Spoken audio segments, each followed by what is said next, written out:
اعوذ باللہ من الشیطان الرجیم، بسم اللہ الرحمن الرحیم۔ نالج فیکٹری کے معزز دوستو، السلام علیکم۔ ناظرین اکرام، تاریخ اسلام میں ایسے بہت سے افراد ملیں گے جو کہ نبوت کے جھوٹے دعوے دار تھے۔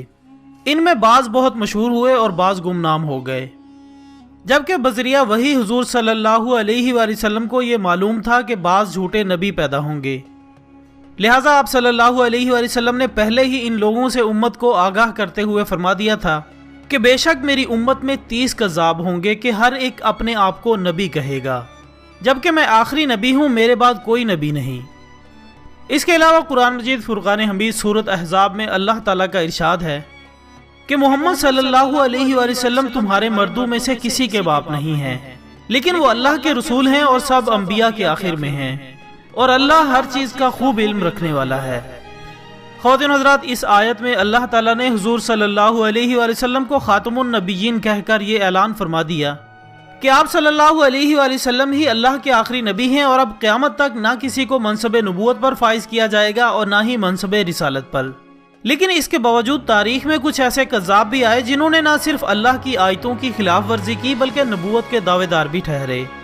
تو دوستو، آج کی اس ویڈیو میں ہم نبوت کے انہی جھوٹے دعوے داروں کے بارے میں بات کریں گے، جن میں پہلے نمبر پر ہے اسود انسی۔ ناظرین محترم، اسود انسی کا اصل نام ایلا تھا اور یہ ایک چرب زبان کاہن تھا۔ اس نے اپنی چرب زبانی اور کہانت کے زور پر بہت سے ضعیف الاعتقاد لوگوں کو اپنا گرویدہ اور پیروکار بنایا اور پھر نبوت کا دعویٰ کر دیا اور کہنے لگا کہ مجھ پر خدا کی طرف سے وحی آتی ہے، لہٰذا اس کی پیشن گوئیوں سے متاثر ہو کر لوگوں نے بلا لیت و لان اسے نبی مان لیا۔ جبکہ اس کی اس حرکت پر حضرت فیروز دہلوی اپنے ساتھیوں کی مدد سے مکان میں نقب لگا کر اندر داخل ہو گئے اور اس ملعون کا کام تمام کر دیا۔ پہرے داروں نے جب ملعون کی خوفناک آواز سنی تو گھبرا کر اس کے کمرے کی طرف دوڑے، لیکن کسی نے چالاکی سے کام لیتے ہوئے انہیں روک دیا کہ خاموش رہو، تمہارے نبی پر وحی اتر رہی ہے۔ چنانچہ وہ خاموشی سے چلے گئے۔ فوراً یہ خوشخبری مدینہ بھیجی گئی، مگر جب تک حضور صلی اللہ علیہ وآلہ وسلم کا وصال ہو چکا تھا۔ رحلت سے ایک رات پہلے بذریعہ وحی الہی آپ صلی اللہ علیہ وآلہ وسلم نے یہ ارشاد فرما دیا تھا کہ آج رات اسود انسی مارا گیا ہے، ایک مرد مبارک نے اسے مارا ہے، اس کا نام فیروز ہے۔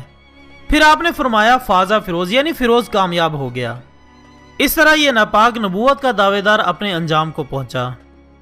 نمبر 2 پر ہے مسیلمہ کذاب۔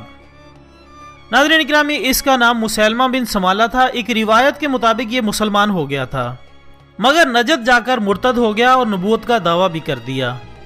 اس لعین نے نہ صرف شراب و زنا کو حلال کیا بلکہ نماز کی فرضیت بھی ساقط کر دی۔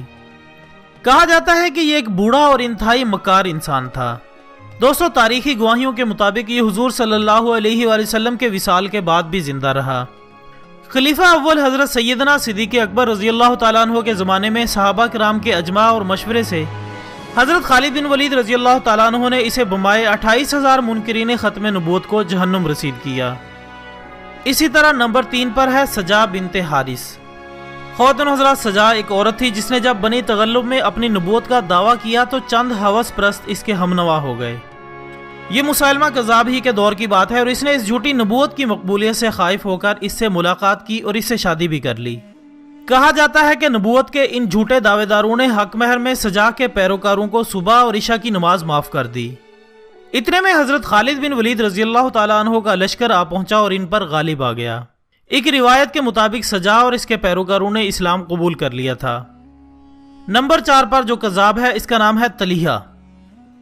دوستو، رسالت مآب صلی اللہ علیہ وآلہ وسلم کے وصال کے بعد اس نے نبوت کا دعویٰ کیا تھا اور یہ قبیلہ بنی اسد سے تھا، اور کہا جاتا ہے کہ اس کی سرکوبی کا فریضہ بھی دور صدیقی میں حضرت خالد بن ولید رضی اللہ تعالیٰ عنہ کے ذریعے انجام پایا۔